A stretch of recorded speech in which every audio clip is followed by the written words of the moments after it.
I arrived at my own son's wedding, and when I gave my name, the staff looked at me with confusion. I wasn't on the list. I searched for Ethan among the guests, and when I asked him about it, he rolled his eyes and told me with contempt, "Did you really think you would be invited?" I smiled calmly, told him I understood perfectly, and left. But in the middle of the ceremony, his phone began to ring non-stop. "My name is Clara. I am 71 years old." And that day, I understood that I had raised a monster.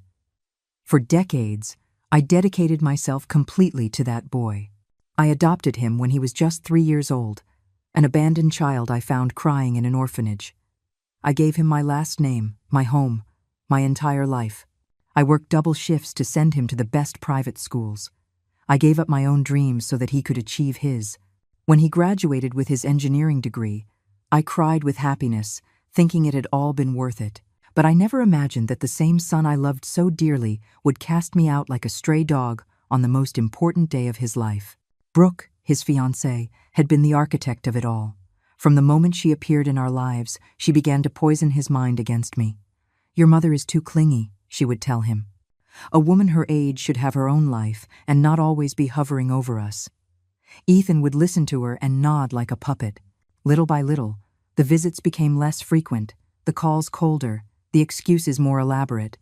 The first time Brooke disrespected me, Ethan said nothing. We were having dinner at my house when she commented that my food was too salty and that she didn't understand how Ethan could have grown up eating such garbage. I froze, waiting for my son to defend me. But he just kept eating, as if nothing had happened. Then came the more subtle humiliations. "Clara, don't you think that blouse is a bit too young for you?" Brooke would say with a fake smile. Or when I would arrive to visit him without calling first, "Oh, Clara, I wish you had called ahead. We're busy planning our future." And Ethan always nodded, always supported her. But what hurt the most was when they announced their engagement. They organized a family dinner, and I was the last to find out. I arrived at Ethan's house expecting a normal dinner and found Brooke showing off a huge ring surrounded by her parents and siblings. "Surprise!" they all shouted. I forced a smile and congratulated them. But inside, something broke. "Mom," Ethan told me that night, his tone different, colder, more distant. "Brooke and I have been talking about the wedding. We want something intimate, just close family." I nodded, thinking I was included in that category. How naive I was. The following weeks were an ordeal.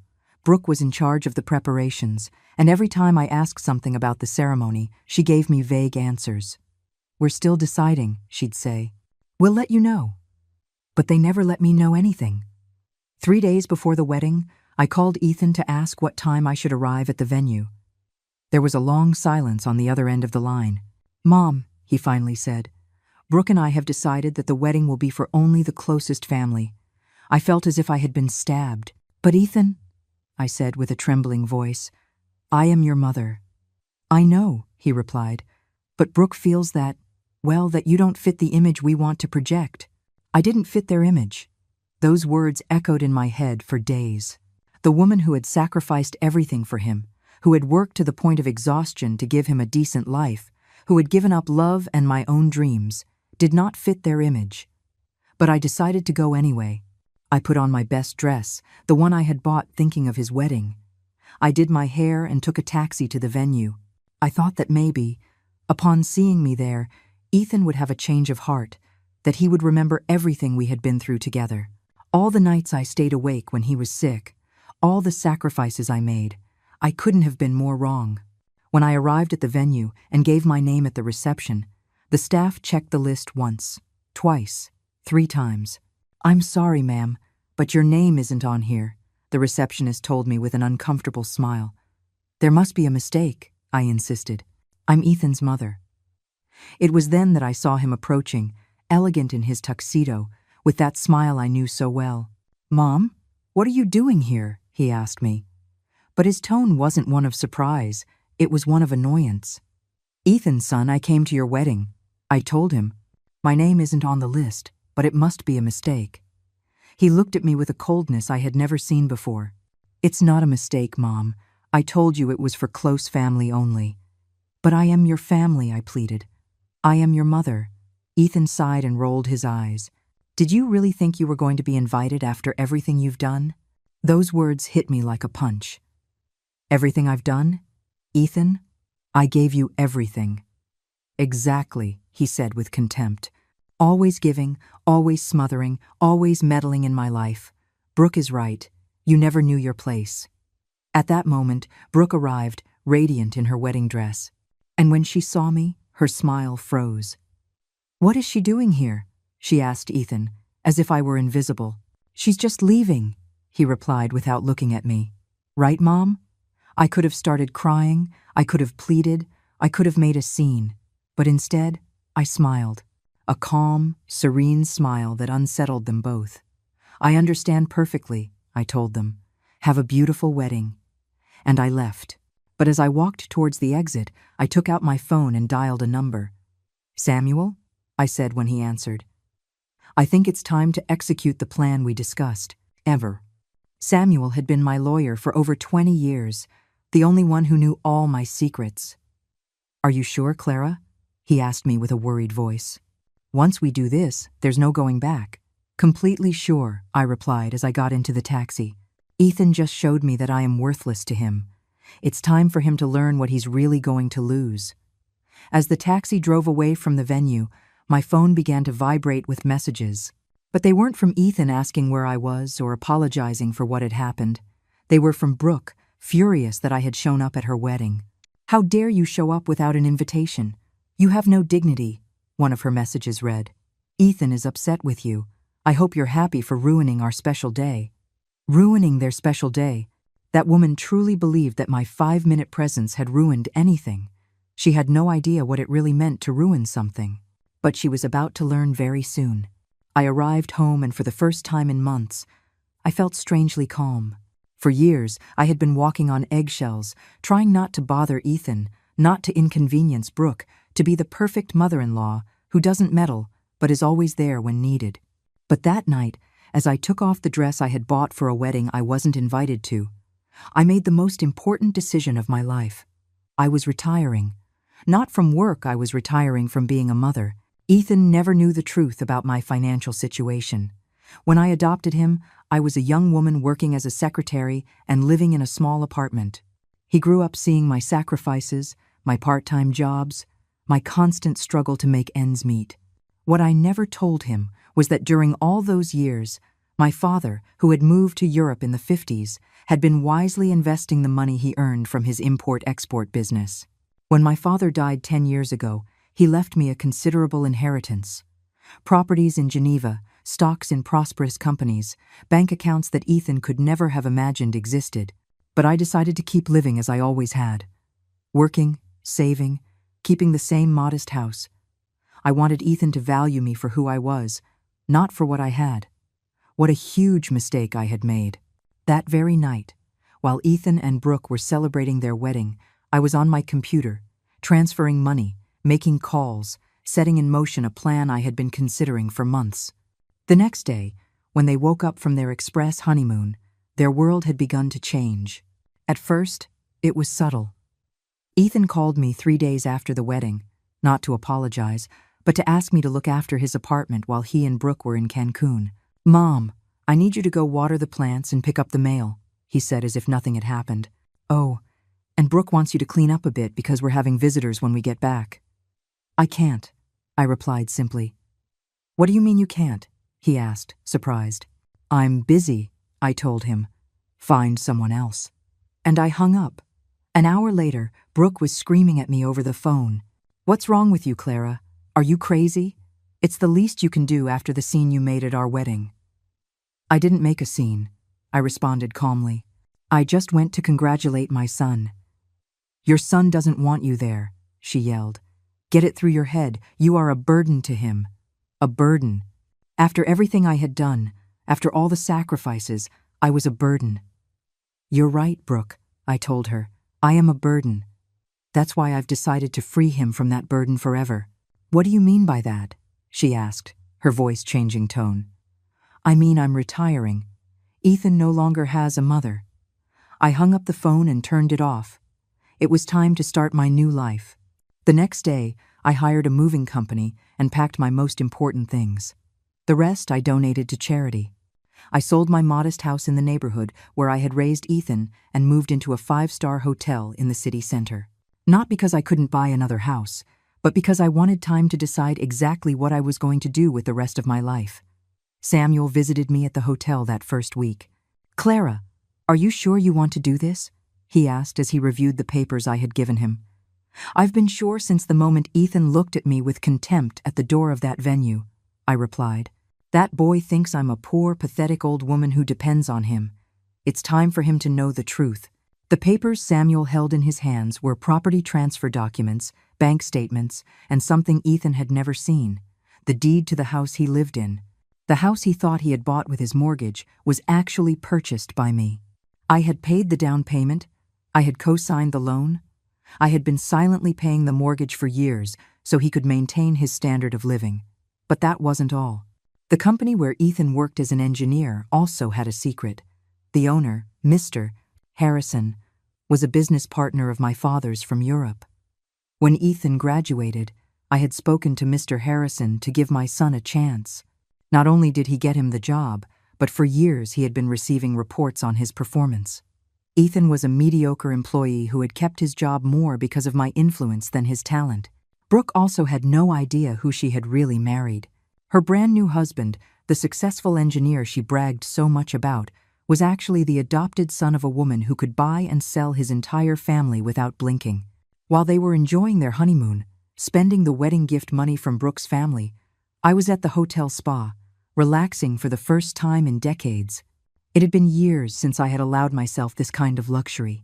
I had always been so busy working for Ethan, worrying about Ethan, living for Ethan, that I had forgotten to live for myself. It was during a relaxing massage that I made my next decision. Not only was I going to retire from being a mother, but I was also going to make sure that Ethan and Brooke understood exactly what they had lost. When Ethan and Brooke returned from their honeymoon, the problems began. First, it was the utility company that cut off their electricity because they hadn't paid the bill. Ethan called me, furious. "Mom, why didn't you pay the electricity bill for my house?" "Because it's not my house," I replied calmly, "and because I am no longer your mom." "What are you talking about?" "Of course, you're my mom." "No," I said. "Mothers are invited to their sons' weddings. I was not invited, therefore I am not your mother." Ethan was silent for a moment. "Mom, don't be ridiculous. It was just a wedding." "Exactly," I replied. "Just a wedding, the most important wedding of your life, and you decided I had no place in it. Now you live with the consequences of that decision." "But you've always paid my utilities," he shouted. "It's your obligation." "My obligation?" I repeated, feeling the anger rise in my chest. "Ethan, for 28 years I fulfilled obligations that were not mine. That's over." I hung up and dialed Mr. Harrison's number. "Good morning, Mr. Harrison," I said. "It's Clara. I think it's time we talked about Ethan." "Ah, Clara," Mr. Harrison sighed. "I figured you'd be calling soon. I heard about what happened at the wedding. That boy has no idea what you've done for him all these years." "That's exactly why I'm calling," I said. "I want you to see who Ethan really is as an employee, without my influence." Mr. Harrison was quiet for a moment. "Clara, if I withdraw my protection, Ethan is going to have serious problems in the company. His work is mediocre, he's constantly late, and several clients have complained about his attitude." "Then handle the situation as it should be handled," I replied. "I will no longer intercede for him." Meanwhile, Brooke had begun to notice other changes. The credit card she used for her shopping sprees for clothes and beauty products had been canceled. It was a card I had taken out years ago and had been paying silently so that Ethan could keep his girlfriend and later wife happy. When Brooke tried to use it at her favorite boutique, the saleswoman told her the card had been reported as canceled for non-payment. "Ethan," Brooke screamed that night, "your mother canceled my credit card. Call her right now and tell her to reactivate it." Ethan called me in a rage. "Mom, how can you be so petty? Brooke needs that card." "Brooke can get her own card," I replied, "or you can get one for her with your credit." "Oh, wait, you don't have any credit, because you've never paid for anything yourself. You're a bitter old woman," he yelled at me. "That's why nobody loves you." His words hurt, but this time I didn't stay silent. "Ethan," I said in a firm voice, "for 28 years I swallowed my pride so you could have everything you wanted. I humbled myself, worked to exhaustion, and gave up my own happiness. And when the most important moment of your life came, you treated me like trash. Now you're going to learn what it means to stand on your own 2 feet." I hung up and turned off my phone. It was time for the next step. The next day, I visited Ethan at his work. I arrived in a luxury car service, dressed in an elegant suit I had bought that morning. When I entered the office, everyone stared at me. Ethan came out of his cubicle with a surprised look on his face. "Mom, what are you doing here?" "I came to talk to you," I said. "Can we speak in private?" We went to the conference room, and I closed the door. "Ethan," I said, "I want you to know something. For all these years, Mr. Harrison has been very patient with you because he respects me, but that patience has run out." "What are you talking about?" he asked nervously. "I'm talking about the fact that Mr. Harrison knows you're late, that your work is mediocre, that several clients have complained about you. The only thing that has kept you in this job has been my influence." Ethan turned pale. "That's not true." "Isn't it?" I took out my phone and dialed Mr. Harrison's number. "Mr. Harrison, could you please come to the conference room? My son has some questions about his job performance." 5 minutes later, Mr. Harrison entered the room with a folder in his hands. "Good morning, Ethan," he said in a serious voice. "Your mother asked me to show you this." He opened the folder and took out several documents. "These are the reports from your supervisors for the last 3 years. It says here you've been late 43 times. You've submitted projects with significant errors, and 3 major clients specifically requested that you not work on their accounts again." Ethan looked at the papers, unable to believe what he was seeing. But they never said anything to me." "Because your mother asked me to be patient with you, Mr. Harrison continued. "She has been quietly paying for your mistakes, apologizing to clients, even financially compensating the company for the losses you've caused." "That's a lie," Ethan whispered. "It's not a lie," I told him. "For years, I've been cleaning up your messes because I thought one day you would become the man I wanted you to be. But I was wrong. You are already the man you were going to be, one who treats his mother like trash." Mr. Harrison closed the folder. "Ethan, as a personal favor to your mother, I'm going to give you 2 weeks to find another job. After that, your employment here is terminated." He stood up and left, leaving us alone. Ethan looked at me with pleading eyes. "Mom, please, you can't do this. Brooke is going to kill me if I lose my job." "You should have thought of that before you kicked me out of your wedding," I replied. "Now you're going to learn what it means to lose what you value most." I stood up to leave, but Ethan grabbed my arm. "Wait, you can't do this. I'm your son." "No," I said, pulling my arm away. "My son would have defended his mother when his wife insulted her. My son would have invited me to his wedding. My son would have treated me with respect." "You are not my son, Ethan. You are a stranger living in a house I paid for, with a job I got for him, married to a woman who despises him as much as he despises me." I walked out of the office, and for the first time in years, I felt completely free. That night, Ethan arrived home completely shattered. Brooke was waiting for him with a glass of wine in her hand, ready to hear about his day. But when she saw his face, she knew something was wrong. "What's wrong with you?" she asked. "You look like you've seen a ghost." "Worse," Ethan replied, slumping onto the couch. "I saw my mother turn into my worst nightmare." He told her everything that had happened at the office. The performance reports, the threat of being fired, the revelation that Clara had been paying for his mistakes for years. Brooke listened with growing horror. "Are you telling me your mother has been controlling your job this whole time?" "It wasn't control," Ethan mumbled. "It was protection." "It was manipulation," Brooke shouted. "That woman is a psychopath. First, she ruins our wedding, and now she wants to ruin your career." But for the first time, Ethan wasn't so sure his mother was the villain of the story. His entire life, Clara had been there, solving his problems, paying his bills, opening doors he thought he had opened himself. And he had kicked her out of his wedding as if she were an intruder. "Brooke," he said slowly, "maybe we should apologize to her." "Apologize?" Brooke jumped to her feet. "Ethan, that woman is blackmailing you. She's manipulating you to make you feel guilty. It's not blackmail, Ethan replied. It's a consequence.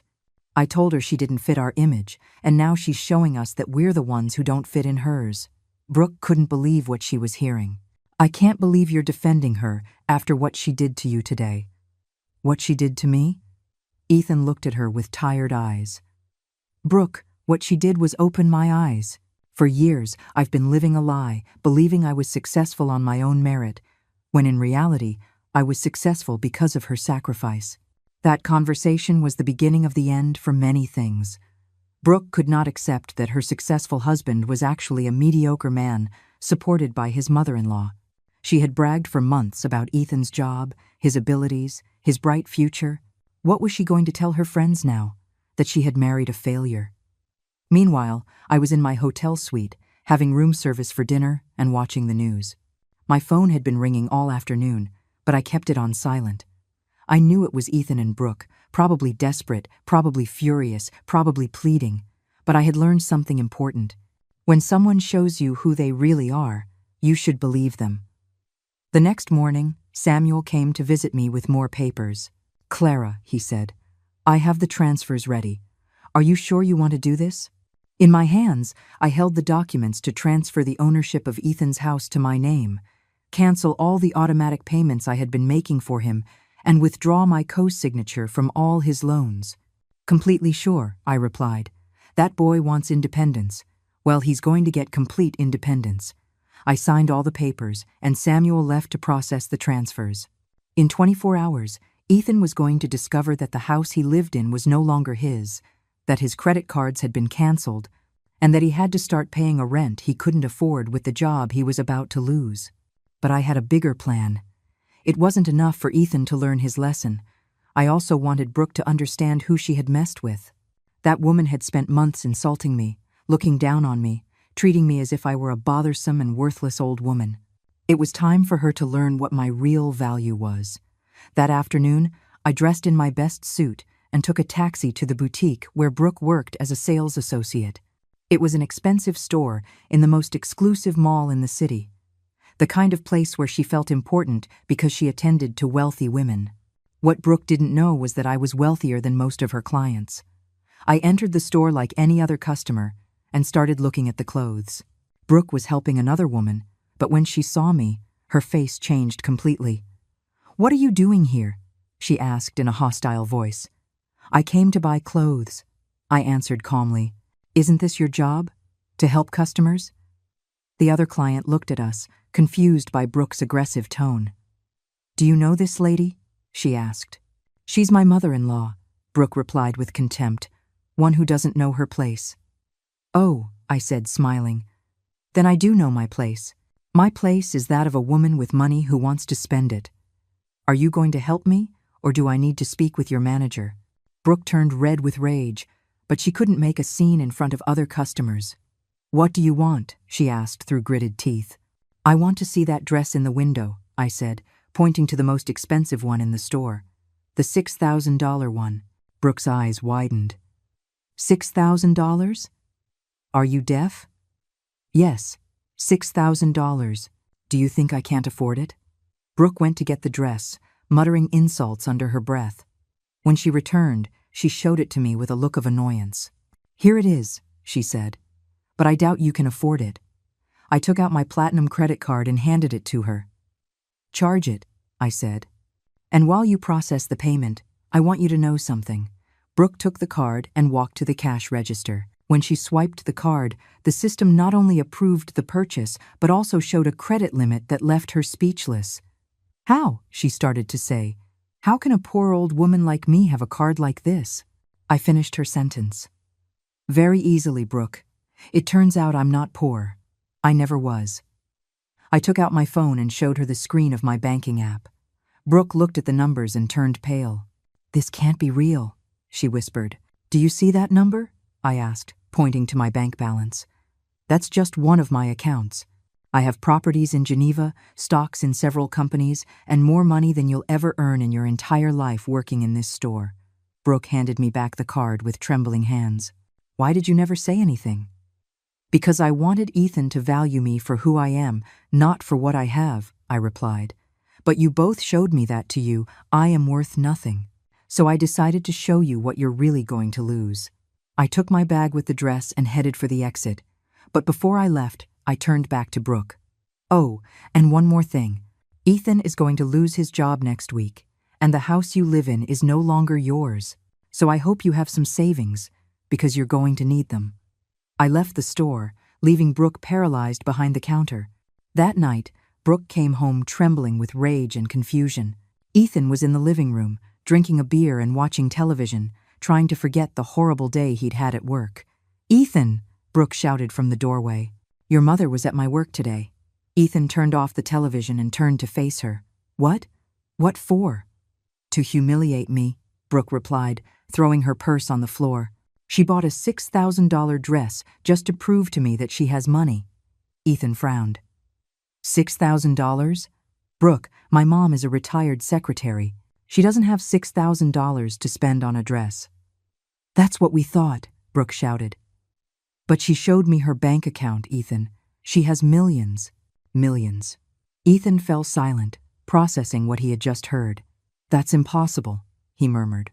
"I know my mother's financial situation. She's always been a middle-class woman." "She lied to you!"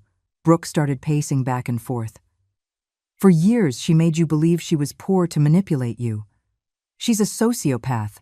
But Ethan was remembering things he had never questioned before. His mother had always had the exact amount of money for his emergencies. When he had appendicitis in college, she appeared with the money for the private surgery. When he wanted to buy his car, she had the money for the down payment. When he needed a suit for his graduation, she gifted it to him without any trouble. "Brooke," he said slowly, "I don't think my mother ever lied to us about her money. We simply never asked." "What do you mean we never asked?" Brooke looked at him as if he were crazy. "Ethan, you lived with that woman your whole life." "Exactly," Ethan replied. "I lived with her my whole life, and I was never really interested in getting to know her. I never asked her about her family, about her past, about her finances. I just assumed she existed to serve me." That revelation hit them both like a bucket of cold water. Brooke realized she had married a man who didn't really know his own mother, and Ethan realized he had despised a woman who had kept important secrets for decades. The next day, Ethan decided to go look for his mother at the hotel. When he arrived at the reception and asked for Clara, the concierge looked him up and down with contempt. "Are you a relative of the lady?" he asked. "I'm her son," Ethan replied. "Ah," the concierge said with a cold smile. "The son who didn't invite her to his wedding, the lady told us." Ethan turned red with embarrassment. "Can I speak with her?" "The lady left specific instructions that she does not want to receive visits from her family," the concierge informed him. "But I can deliver a message if you like." Ethan wrote a quick note, apologizing and begging for a chance to talk. The concierge took it and disappeared into the elevator. 5 minutes later, he returned with the same note. "The lady says you already had your chance to talk to her, and you wasted it at the door of the wedding venue. There will not be a second chance."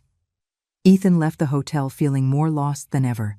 Meanwhile, I was in my suite talking on the phone with Mr. Harrison. "How has Ethan been at work?" I asked him.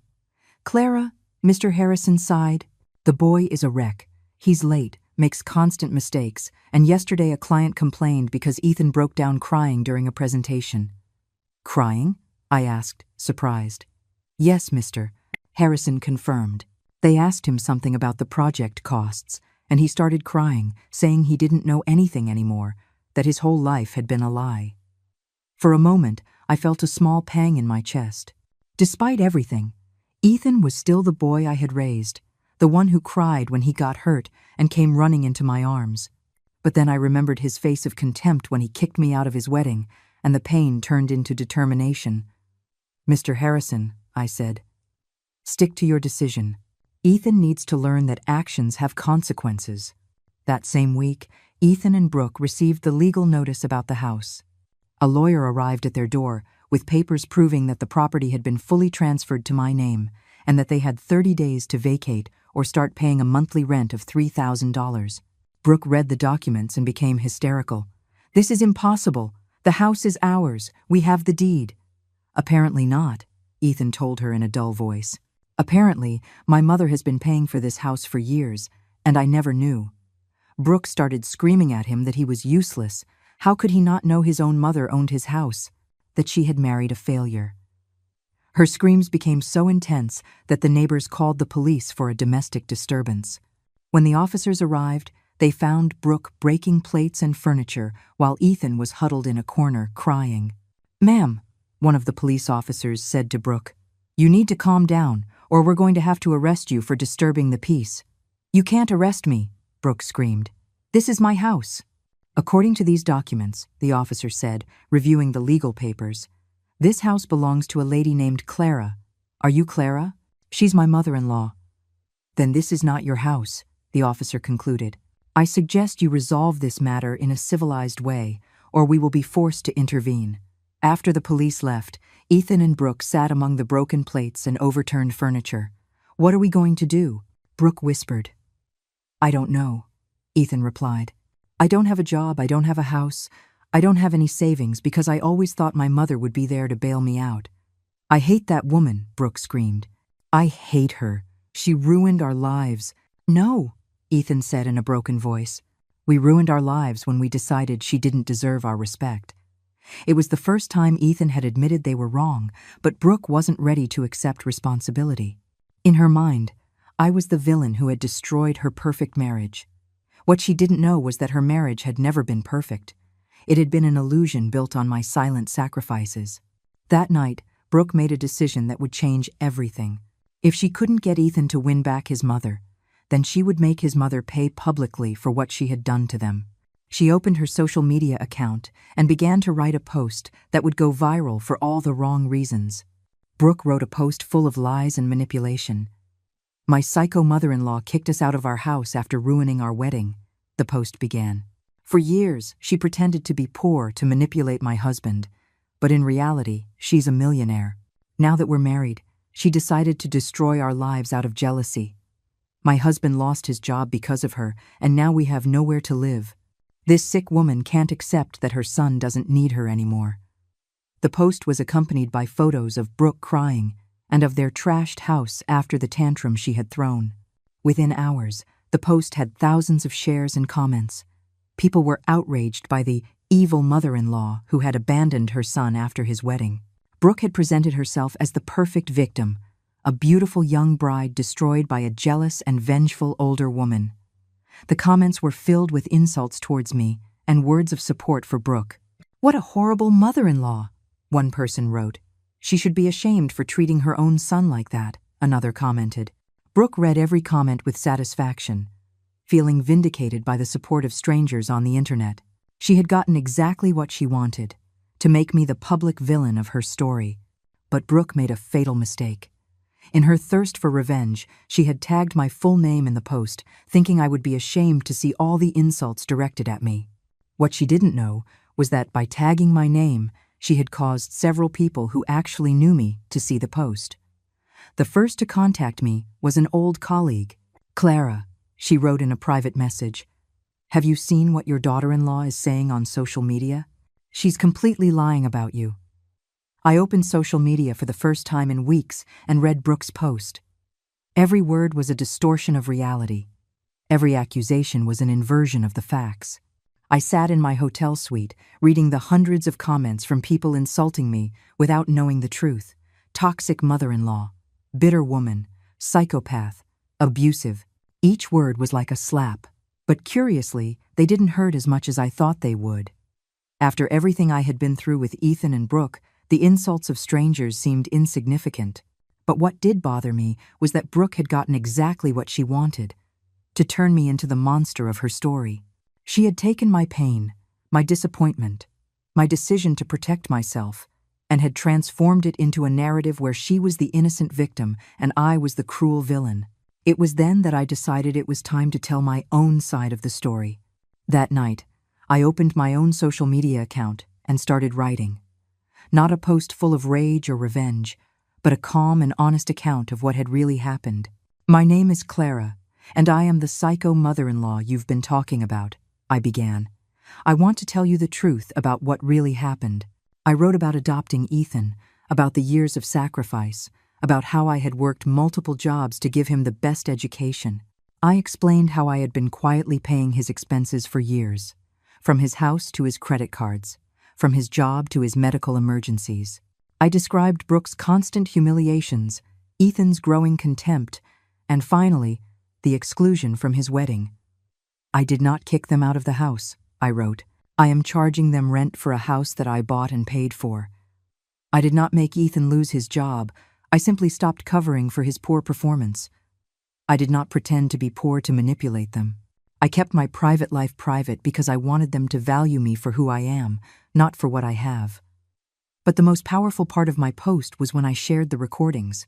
Over the past few months, I had started recording conversations with Brooke and Ethan, not out of malice, but for protection. When someone constantly lies to you about what you said or did, recordings become your only defense. I had recorded Brooke insulting me. I had recorded Ethan telling me I didn't fit their image.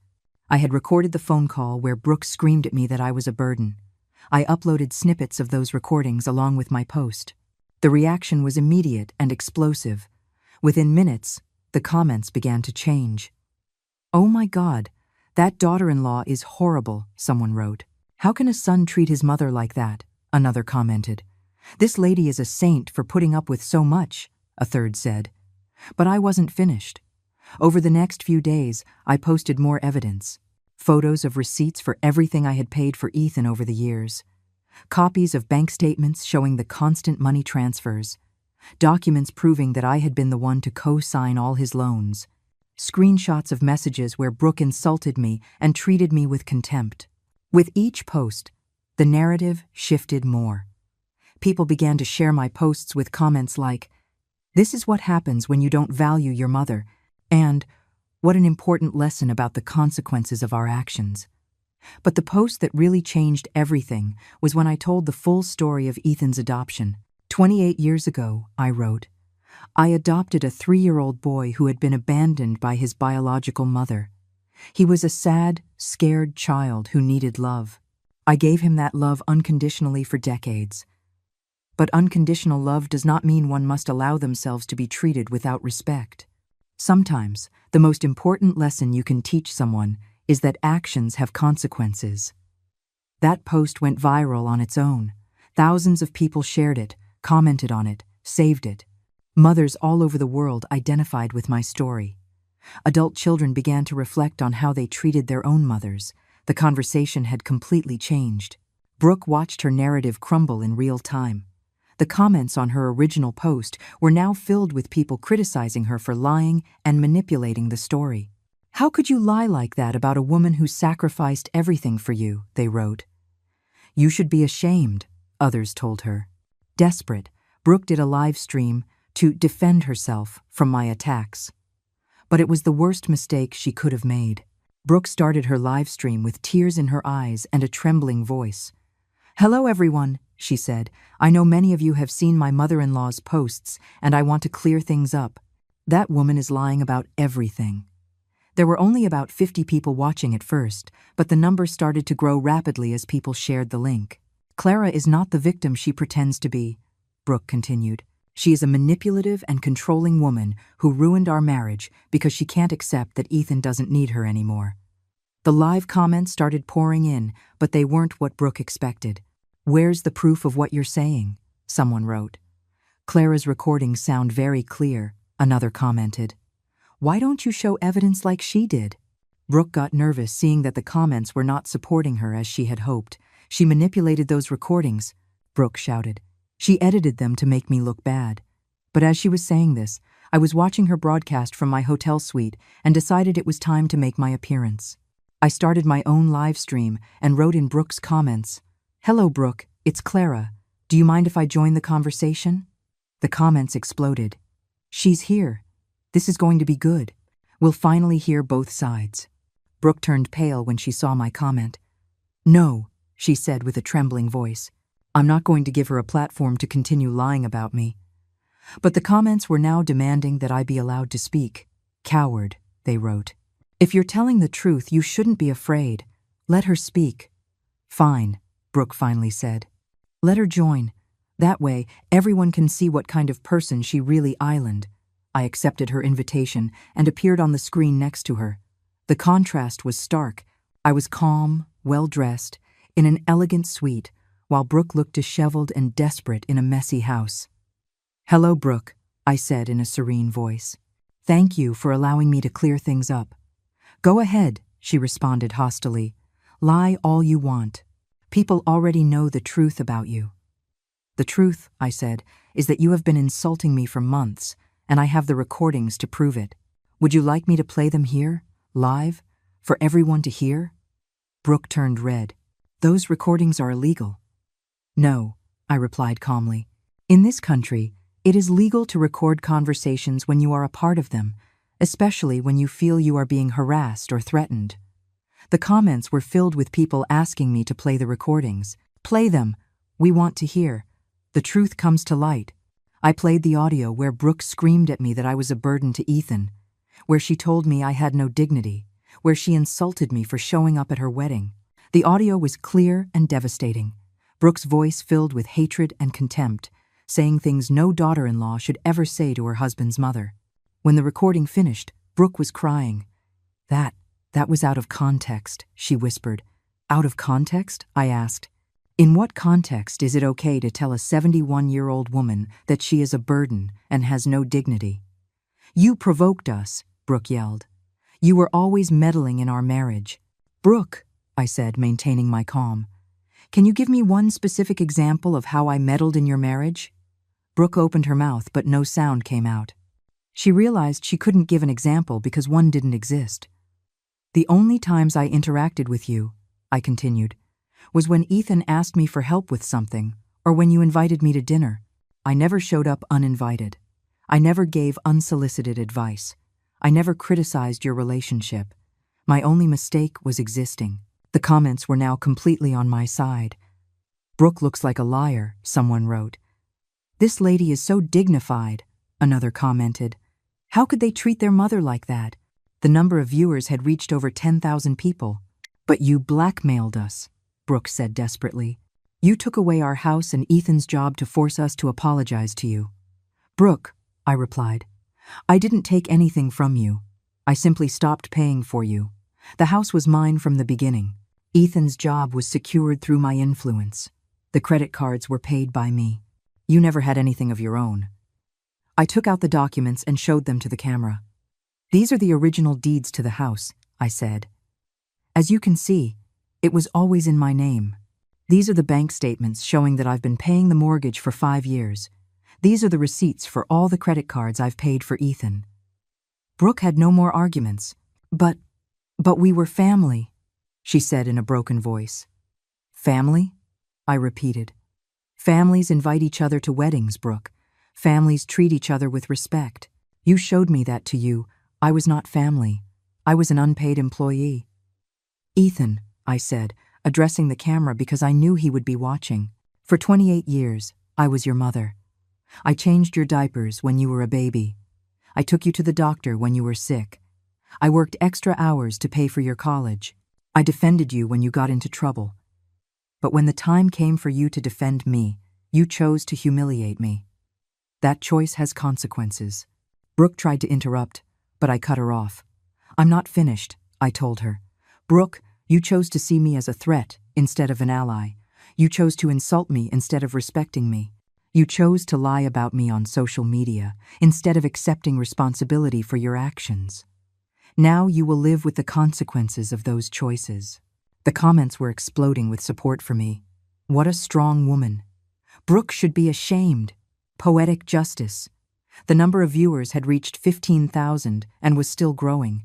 "Do you know what the saddest part of all this is?" I asked Brooke. "That I really wanted to love you. When Ethan told me he had a girlfriend, I was thrilled. I thought I was finally going to have a daughter. I prepared special dinners for you. I bought you gifts. I tried to include you in all our family traditions. But you chose to see me as your enemy from day one." Brooke was crying openly now. I didn't know." "Of course you knew," I replied. "You knew exactly what you were doing, and now everyone else knows too." I ended the broadcast, leaving Brooke crying alone on the screen. Within minutes, clips of our conversation were circulating all over social media. I had publicly destroyed her, not with lies or manipulation, but simply by telling the truth. The live stream went viral within hours. The most shocking clips were shared millions of times with titles like "Mother-in-law destroys," "Lying daughter-in-law with facts," and "The most elegant revenge in history." Brooke had been completely exposed as a crossed Elegries and Litaïma, manipulative liar, while I had emerged as a dignified woman who had simply defended herself with the truth. The consequences for Brooke and Ethan were immediate and devastating. The boutique where Brooke worked fired her the next day. "We can't have employees who generate this kind of controversy," her manager explained. "Our clientele are elegant ladies who now see you as a contentious person." Brooke tried to explain that it had all been a misunderstanding, but it was too late. The video of her insulting me had been seen by millions of people, including the wealthy clients of the store. Ethan, for his part, arrived at work to find a termination letter on his desk. Mr. Harrison had given him a 2-week grace period, but after the public exposure, he couldn't keep him on even out of respect for me. "Ethan, Mr. Harrison told him when they met in his office. "After what happened last night, several clients have called to say they don't want to work with someone who treats his mother that way. I'm sorry, but your employment here ends today." But social media wasn't done with them. Users began to investigate more about their lives, discovering inconsistencies in the stories Brooke had told. Someone found old posts where Brooke bragged about the expensive gifts Ethan gave her, gifts they now knew I had paid for. Others discovered that the couple had been living a lifestyle far beyond their actual means. The hashtag #Team Clara started trending worldwide. Women of all ages shared their own stories about ungrateful children or problematic daughters-in-law, mothers who had been excluded from weddings, mothers-in-law who had been treated with contempt, women who had sacrificed everything for their families only to be abandoned when they were no longer useful. My story had struck a very sensitive chord with millions of people. Meanwhile, I was in my hotel suite, watching everything unfold with a mixture of satisfaction and sadness. I had gotten justice, I had cleared my name, I had made my point, but I had also lost my son forever. The relationship between Ethan and me was broken in a way that could probably never be repaired. Samuel came to visit me that afternoon with more legal papers. "Clara," he said, "Ethan and Brooke have been trying to contact me. They want to negotiate." "Negotiate what?" I asked. "They want you to give them back the house and drop the legal claims you have against them for defamation. In return, they promise to apologize publicly and stay out of your life forever." I laughed bitterly. "They want to negotiate now? After calling me a psychopath and a liar in front of millions of people?" "They're desperate," Samuel explained. "They have no job, no house, no money. Brooke is receiving death threats on social media, and Ethan is having panic attacks." "Panic attacks?" I asked, feeling a pang of concern despite everything. "Yes," Samuel confirmed. "Apparently, he can't leave the house without people recognizing him and confronting him about how he treated you. Yesterday, an elderly lady slapped him in the supermarket, shouting that he was a disgrace as a son. For a moment, I felt something akin to compassion. After all, Ethan was still the boy I had raised, the one I had comforted during nightmares, and celebrated his first steps. But then I remembered his disgusted face when he kicked me out of his wedding, and the compassion vanished. "Consequences of their actions," I murmured. "They chose this path." "What do you want me to tell them?" Samuel asked.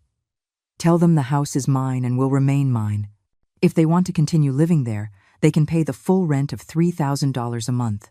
If they can't afford it, they have to move out. As for the defamation lawsuits, those will proceed until I receive a full public apology and compensation for the damage to my reputation." Samuel left, and I was alone with my thoughts. The truth was, I no longer needed the rent money or the legal compensation. I had more money than I could spend in several lifetimes. But I needed Ethan and Brooke to understand that actions have a price, that you can't treat people like trash and expect no consequences. That night, Ethan finally managed to get through to me. He had gotten my hotel number and had called repeatedly until I agreed to answer. "Mom," he said in a broken voice, "please, we have to talk." "We already talked," I replied, "at the door of the wedding venue. You told me I didn't fit your image. Mom, please, I was confused. Brooke had filled my head with crazy ideas. Ethan, I interrupted him. Brooke didn't put a gun to your head to make you kick me out of your wedding. That decision was yours. Brooke didn't force you to treat me with contempt for months. Those were your decisions. But I didn't know you had money, he said desperately. If I had known, I would never have treated you like that. Those words were like a stab to the heart. Do you hear what you're saying, Ethan? You're telling me you would have treated me better if you had known I had money. What about treating me well because I'm your mother? What about respecting me because I sacrificed my life for you? Ethan fell silent, finally understanding the magnitude of what he had revealed. I didn't mean that. Yes, you did, I replied. And that is exactly why our relationship is over. Because for you, my value as a person was determined by what I could do for you, not by who I am. What do I have to do for you to forgive me? He asked, crying. Nothing, I answered sadly. There is nothing you can do, Ethan, because forgiveness is given to people who make mistakes, not to those who reveal their true character. You showed me who you really are when you thought you were safe to despise me. Now you have to live with being that person. I hung up the phone and, for the first time since this whole situation began, I cried, not for the loss of money, or the house, or status, but for the loss of the son I thought I had raised, who had never really existed. 6 months later, my life had completely changed. I had moved into a beautiful apartment in Geneva, near the properties I had inherited from my father. Europe welcomed me with open arms, a continent where no one knew my viral story, where I could walk the streets without being recognized, where I could start over at 71. Samuel managed my legal affairs from the States. Ethan and Brooke had finally lost the house, unable to pay the $3,000 rent. They had moved into a small apartment in a modest neighborhood, a far cry from the life of fake luxury they had been living. Ethan had found a job as a technician in a small company, earning a fraction of what he used to. Brooke was working in a call center, the only place that would hire her after her reputation was destroyed on social media. The defamation lawsuit had succeeded. The judge had ruled in my favor, ordering Brooke to pay considerable compensation and issue a formal public apology. The apology had been brief and clearly forced, but legally sufficient. I apologized to Clara for the false statements I made about her on social media. I acknowledged that my claims were incorrect and caused damage to her reputation. I deeply regret my behavior. I had donated the compensation money entirely to organizations that helped single mothers and adoptive families. I didn't need their money, but they needed to learn that lying publicly about someone has a real cost. During these months, I had received thousands of messages from women all over the world. Mothers who had been inspired by my story to set boundaries with abusive children. Mothers-in-law who had found the courage to stand up to disrespectful daughters-in-law. Older women who had decided to stop living for others and start living for themselves. One of the letters that had touched me the most was from a woman named Maria, from Colombia. Mrs. Clara, she wrote, your story saved my life. For 15 years, I swallowed the contempt of my son and daughter-in-law, believing it was my duty as a mother to endure everything for love. After seeing your story, I realized that love does not mean allowing abuse. Thank you for teaching me that mothers deserve respect too. I had started writing a book about my experience, not for revenge or to make more money, but because I realized my story had touched on something universal. Millions of women had seen themselves reflected in my experiences, and I thought that maybe my full story could help other people recognize and escape toxic relationships. The book would be called I Retired from Motherhood, and it would be dedicated to all the women who had sacrificed their identity for love and who needed to remember that they deserved to be treated with dignity. Ethan had tried to contact me several times during these months. Letters sent through Samuel, messages through mutual acquaintances. He had even traveled to Geneva once to look for me. But I had remained firm in my decision. I had closed that door forever. The last letter I received from him had been particularly painful. Mom, he wrote, I know I don't deserve your forgiveness, but I want you to know that I realize everything I did wrong. Brooke and I divorced. She could never get over the public humiliation and ended up blaming me for everything.